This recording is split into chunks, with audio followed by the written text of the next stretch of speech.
Imagine this, there is a bride who has a beautiful wedding dress. She is so excited to wear that dress. She decides not to wait until the wedding day. She's going to wear it to the wedding rehearsal. Now, I know that's out there a little bit, but just roll with me on this, okay? So there she is. She's at the wedding rehearsal. She's got her shoes on. She's got her beautiful wedding dress. And she is not concerned whatsoever about the fact that the groom is going to see her before the wedding day in her dress. She's there. She's happy. Everything goes great. It's a beautiful rehearsal. It's going to be a wonderful ceremony the next day. After the rehearsal, she stays in her wedding dress and goes to the rehearsal dinner. Did I mention that they're serving Italian food at the rehearsal dinner? Yeah, so partway through the dinner, boom, things go bad. Big spaghetti sauce stain right there on the front. It's not a little stain, it's a huge stain. It's right there, front and center. Over the next few minutes, there's a flurry of activity. Some people are Googling, how do you get spaghetti sauce out of a dress? Others are offering wet wipes and stain stick type stuff to try everything, but it's all to no avail. There is no removing this stain from the dress. They got it a little bit lighter, but that's it. I mean, it is there. It is obvious. There's no way that this is going to come out. Nothing can be done. Yeah. Is the dress ruined? Well, no, I mean, it still clothes her, but is it ruined for its intended purpose? Yeah, it sure is. Hang on to that thought because we're going to come back to that idea. So we're in a series in the first half of the book of Mark, and this is part 6 in our series. Today we're going to look at Mark chapter 7, and where we're going to see Jesus address a challenge that we all face. So let's just jump into it. I'm in Mark chapter 7, beginning at verse 1. The Pharisees and some of the scribes who had come from Jerusalem gathered around him. They observed that some of his disciples were eating bread with unclean, that is, unwashed hands. For the Pharisees and all the Jews do not eat unless they give their hands a ceremonial washing, keeping the tradition of the elders. When they come from the marketplace, they do not eat unless they've washed. And there are many other customs they have received and keep, like the washing of cups, pitchers, kettles, and dining couches. So, the Pharisees and the scribes asked Jesus, "Why don't your disciples live according to the tradition of the elders, instead of eating bread with ceremonially unclean hands?" Now, there are two issues here in this text and then in the next several verses. The first is the breaking of the traditions taught by the elders. And Jesus will address that in verses 6 to 13, but I'm not going to talk about that issue today. The second issue is this issue of becoming defiled. And Jesus addressed that in verses 14 to 23. And I am going to talk about that because it's an issue that we all face, even though we don't realize it probably on the front end. So that's the part we're going to focus in on today. Now, back to verse 2, where it says unclean hands in the CSB. If you had an NIV or an ESV version of the Bible, you read the words defiled hands. Or if you use the NASB, it's impure hands. Now, we're not talking about unsanitary hands. We're talking about ceremonial uncleanness in these verses. Defiled hands. So what is this issue of defiled? What does that mean? Well, defiled in the Bible means it's polluted. It's unholy, right? It's therefore not acceptable to God. There's something wrong with it. It's been ruined. Figuratively, you'll see the word defiled used with another word, often stained. If something's not defiled, it's spotless, but if it is defiled, it's stained. Like that wedding dress that I talked about a minute ago, it's stained, and therefore it is ruined for its intended purposes. Oh yeah, you can still wear the dress, it's still modest, it still covers everything, right? But you don't want to wear it to your wedding day because, well, it's just going to call attention to the stain instead of calling attention to the beautiful bride, right? So that's the idea. Defiled, it's polluted, it's unholy, and therefore it's not acceptable to God, and there are consequences of all of that. So I get it.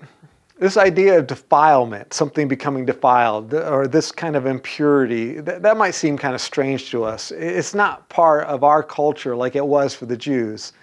And that's really significant. I want to point out to us that God designed Jewish culture to help them have a head start at understanding spiritual realities. I mean, God literally built a culture in order to communicate the message that he wanted for us. Because anytime you communicate a message, the culture can distort that message. We perceive things through the culture in which we live. And so God, amazingly so, decided, I'm going to create a culture so I can communicate certain spiritual realities with mankind. And so he called out a man named Abram, told him to leave his family, leave his country, leave his culture. And then through that man, God created a family and eventually a nation, also that he could accurately communicate some things to humanity through a culture designed by God. The reality of defilement is one of those things. It's a real thing that God wanted communicated to us, and so he created this Jewish culture to help make that possible so we could understand it.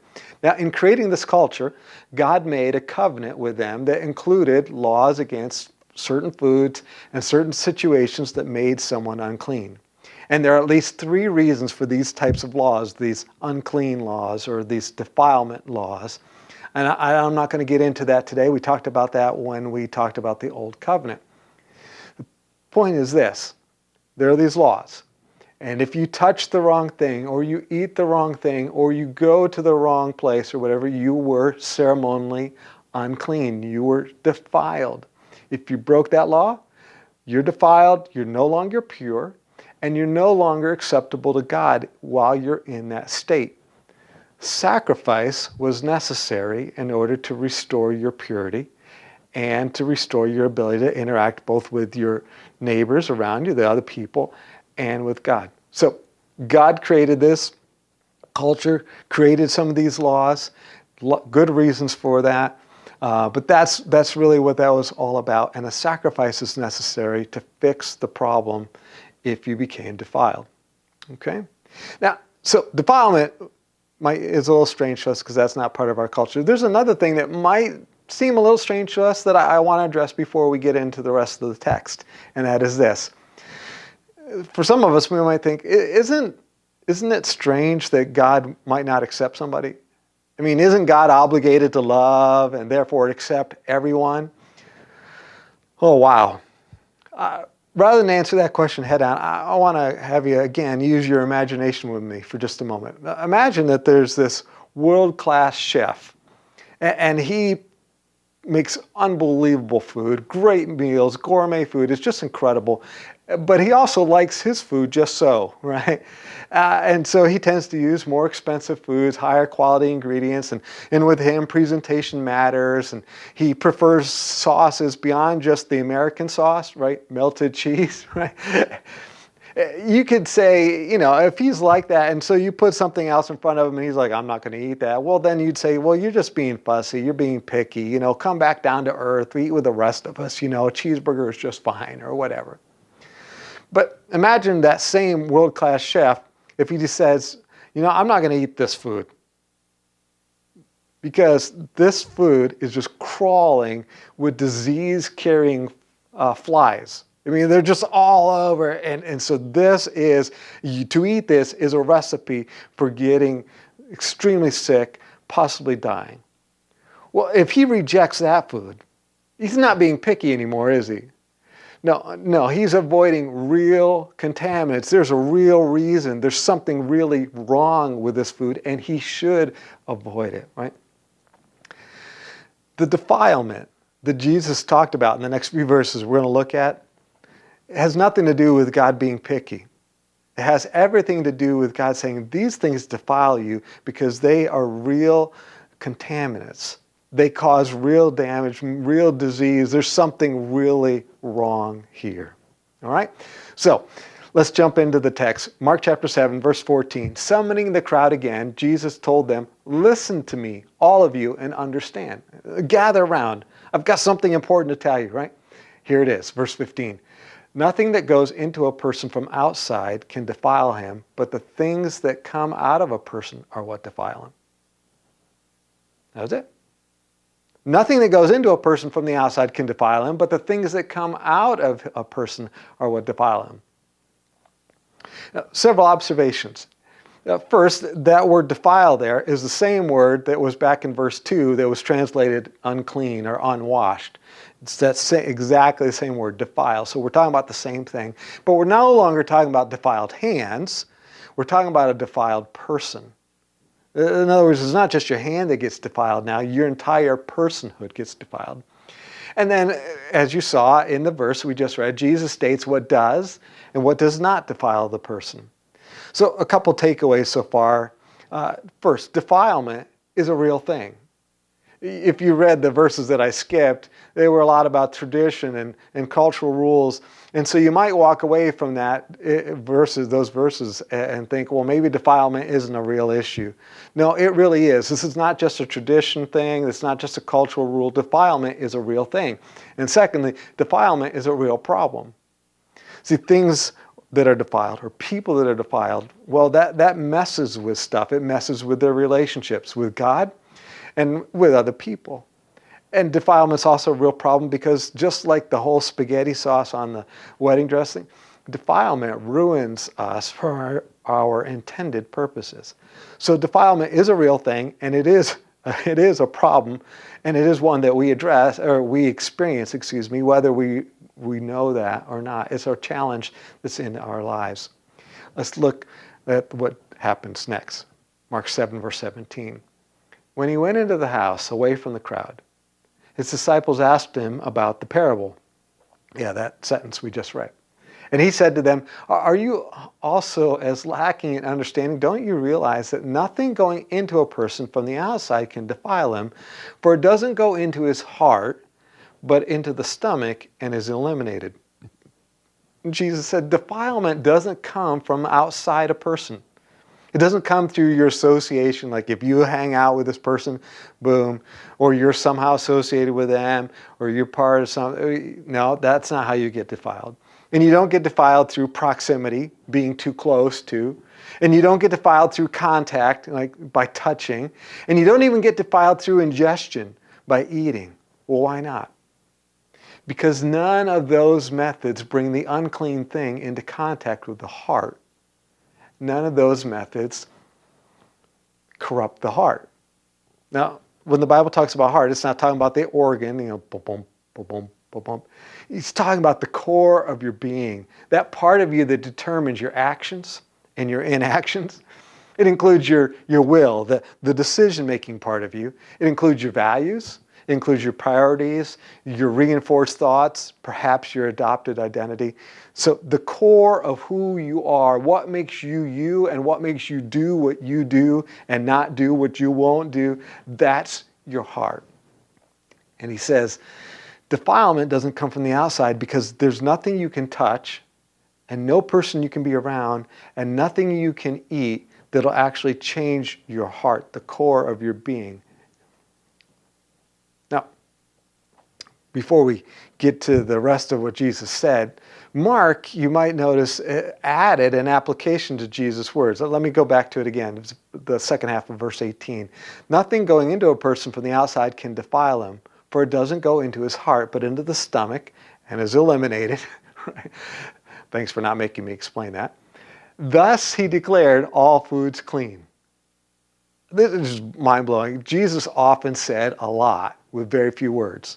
And with these few words, right, nothing going into a person can defile him because it just goes in the stomach and is eliminated. With those few words, Jesus removed the dietary restrictions for his followers. The old covenant laws that had these dietary restrictions, like don't eat shellfish and don't eat pork, right? Those were gone. So guys, Christ followers can eat bacon. That's awesome. That's really great. All right, verse 20. And he said to them, what comes out of a person is what defiles him. For from within, out of people's hearts, come evil thoughts, sexual immoralities, thefts, murders, adulteries, greed, evil actions, deceit, self-indulgence, envy, slander, pride, and foolishness. All these evil things come from within and defile a person. So defilement comes from within a person, from a polluted heart and a polluted will. The wrong thoughts, the wrong values, the wrong decisions that we make lead to defilement, and they lead to evil behaviors. Now, note that these verses, 21 and 22, this is not an exhaustive list. In other words, these are not the only things that defile us. They're representative. They're a listing of some evil thought patterns and some sinful actions. Because the point isn't Jesus trying to give us a list of everything. The point he's trying to make is it comes from within. As I read through that list, I thought, we might be shocked by some of the things that are on the list that don't seem really all that bad. Don't seem all that ruining, destructive, like self-indulgence or foolishness. Like, whoa, that made the list. But let me ask you, do these heart conditions, does self-indulgence, an attitude that says, I deserve all the good things in my life and I deserve even more, so I deserve to have it my way, I deserve to eat what I want when I want it, I deserve to not have to put up with what I don't want to put up with, I deserve to eat as much as I want. Does that kind of an attitude contaminate a life? Can it ruin it for its intended purpose? Can it put that person at odds with God and with other people? Yes. Yes and yes again. What about the other one? Foolishness. Foolishness in the Bible is when we know what to do and we're like, no, I'm not going to do it. I'm not going to do that. I don't care. I'm concerned about the consequences. I'm going to do what I want. Can that mentality, that heart attitude, I'm going to do what I want. I know what's right, but I'm not going to do it. Can that contaminate a life? Well, yeah. Will it ruin it for its intended purpose? Absolutely. A person who won't do what's right will never live out the purpose for which God created that person. Will it put him at odds with God? Well, yes, of course. And will a foolish person be at odds with other people? Yes. Yes, of course. He's defiled by his foolishness. So, defilement starts on the inside of a person. And then next, not stated in this verse, but clearly stated elsewhere in the Bible, defilement can only be fixed by a change on the inside. Right? If it starts on the inside, it can only be fixed on the inside. But that immediately shows us we've got two big problems, because only a new heart will change a person on the inside. And only God can give a person a new heart. There's no therapy you can go through. There's no behavioral change or new habit or good deed you can do or some charitable gift you can make or some improved mindset you can do that will solve your defilement problem, because none of those things truly change the heart. Second, our defilement makes us incompatible with God. So here I am, I'm a person who I need heart surgery, if you will, from God, and yet God shouldn't touch us. That was the point with defilement. When you were defiled, you shouldn't be touched by anyone else. You shouldn't be with them until you take care of this defilement. But our defilement is a problem that we can't solve on our own. We need a new heart, but we can't do our own heart surgery, and we don't have a new heart to put in it. Even if I could do our own heart surgery, only God can do all that, and he shouldn't touch us because we're defiled. This is bleak, but it doesn't end there. Because the Bible also makes it clear that Jesus is willing and able to solve our defilement problem. See, with God, it's different. With humans, when they are defiled and they interact with other humans, right, their defilement, their sin, their bad, that stuff spreads or whatever, at least according to the old covenant. But with God, it's different. When he touches us, our defilement doesn't spread to him. His purity spreads to us. That's not a thought that's original with me. I read it somewhere. I just don't remember where, but I love it. When he touches us, our defilement doesn't spread to Jesus. His purity spreads to us. And second, God didn't let defilement stop him from coming and living among people and even touching them. He broke, if you will, the ceremonial cleanliness rules. I was reading in a commentary on Mark by Strauss and Wessel, and they made this statement: Jesus freely eats with tax collectors and sinners in contexts where the food was unlikely to be kosher, but that didn't let him stop. That didn't stop him. And he has no qualms about touching a leper, chapter 1, verse 41. And he had no qualms about touching the corpse of Jairus' daughter or a hemorrhaging woman, all actions that in Judaism would have rendered him ceremonially unclean. It's as if he was willing to sort of break those rules in order to be with us, among us, and touch us, and heal us. In the very next chapter of Mark, we find that Jesus purposely traveled into an area that everyone around him, all the Jews, would have considered to be completely defiled, so that he could preach the good news. Jesus cares about us. Let me make it more personal. Jesus cares about you. And Jesus doesn't let your impurity keep him from coming to you. And he isn't worried about you rubbing off on him. Jesus cares about you. Jesus cares about your purity. He cares about your purity. He wants to fix your self-pollution problem by starting at the source. He wants to fix our defilement problem, your defilement problem, my defilement problem by starting at the source. He isn't about to let you persist in self-deception or self-righteousness, and so he comes to you and says, listen, you have a problem. Not just defiled hands. You're a defiled person because of what's gone on and come out of your heart. And then he promises a new heart and a change from the inside out to those who are willing to believe in him. As Dallas Willard says, Jesus is making you into a person who naturally does the right thing. And Jesus gave his own life to make it happen. That's what the second half of the book of Mark is all about. Jesus came like a physician to heal the sick. We talked about that in part 1. But at the cost of his own life.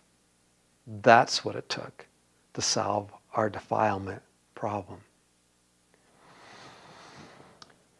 If this is resonating with your heart, if as I'm talking about this, there's something within you that's just captivated by this, that's God. He is touching your heart. He's convincing you of truth. He's offering you his purity. And the only appropriate thing is, I think, is to respond to him, to have a conversation with him and say, God, I want you to fix my defilement problem.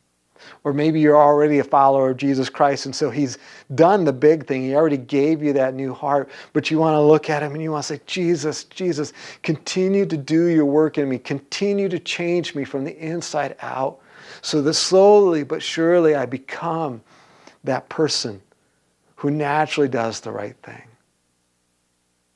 Jesus, keep doing what you started.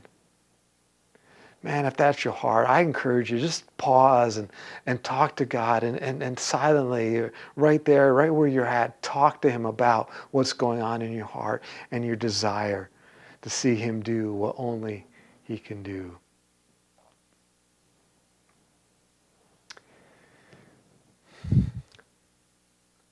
When I was serving as a missionary in Portugal, sometimes Americans would ask me, what foods do I miss while I'm living in Portugal? My answer was ham, sausage, and bacon. I know it's all pig meat, ham, sausage, and bacon, but I couldn't get any of those things there in Portugal. They don't have cured ham. They make a kind of sausage, but it's not like breakfast sausage here. And they have a thing called bacon, but it's more of a kind of a lunch meat thing, and it doesn't taste anything like our bacon here. You don't fry it. It's not crispy, none of that. So that's what I missed. I loved the food in Portugal, but I missed ham, sausage, and bacon. And I remember telling somebody that one day when they asked me, what did I miss while living there? And they said to me, Andy, you need to go back to Portugal because someone's got to preach the good news in Portugal that bacon has come to the world and we are allowed to eat it. Yeah, That's good news. Jesus followers are allowed to eat bacon, and I like it. I don't eat a ton of it, but I do like it. That declaration that we read about today, that all foods are clean, that's good news. That's good news. It's all on the menu. But the declaration that Jesus is willing and able to make you clean and accepted by God and transformed by God himself, that's incredible news. Praise God for solving our defilement problem. I'll see you back here for part 7 as we finish our series in the first half of the book of Mark.